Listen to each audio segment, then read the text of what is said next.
Alright, I just wanted to take a minute and show you some tricks to fattening up grazing type fish like Hillstream loaches, panda loaches, stiff-footed gobies and stuff. The first trick is that's a chunk of Repashy, and just before I put the camera up, I scared some of them away, but there was a group of them on that just kind of mobbing it and sucking away at the Repashy.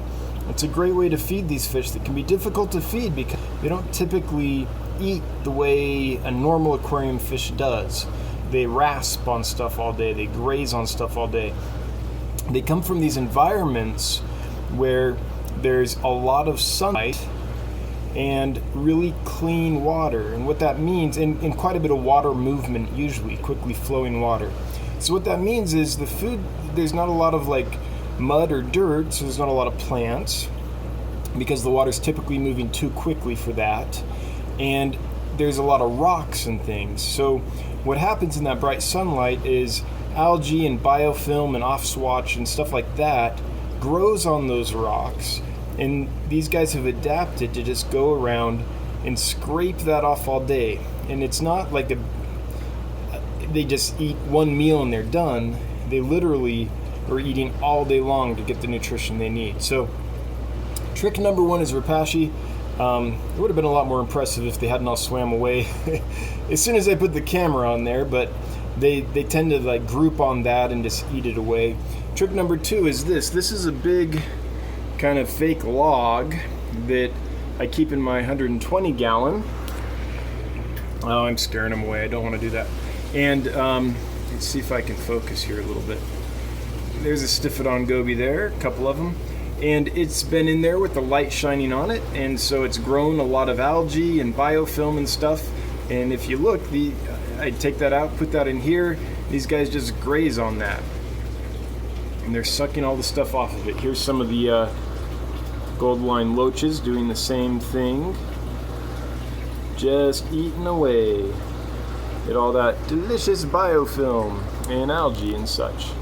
And so that's a good way to keep these guys fed. Otherwise, they're probably going to starve out over time. Now, if you have a large, well-established tank and only have a few of these guys in it, they're probably going to be fine. They're going to find enough stuff to eat if it's a mature tank that's been around a long time and has a light on it.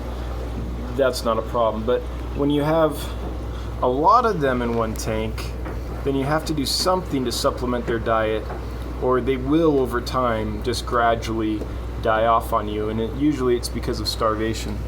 But aren't these fun? Like, this is just such a fun behavior to watch, and they kind of do it all day long.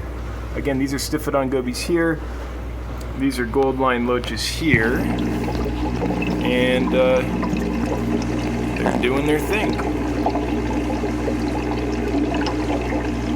Anyway, just a quick video to show you that. The other thing is, they don't need necessarily like a power head or a ton of flow, but I have a lot of oxygen going. So there's your standard sponge filter and box filter, and I have a couple air stones down here too. And that's just putting a lot of water movement and oxygen saturation into this corner. The rest of the tank doesn't have a ton of flow in it, but that keeps enough oxygen saturated into the tank that these guys do okay. So look at these, aren't these amazing? These are just such awesome fish. Oh, I love these things. I cannot believe I was able to get these. I'm just so thrilled to have these. Anyway, as soon as I leave, they'll come over probably and start ganging up on this again. But oh yeah, they're coming back to it now that they're used to me and used to the camera again. But that's why I love Repashy, right there. It allows me to have success with fish like this. Alright, just a quick tip. Talk to you later. Bye-bye.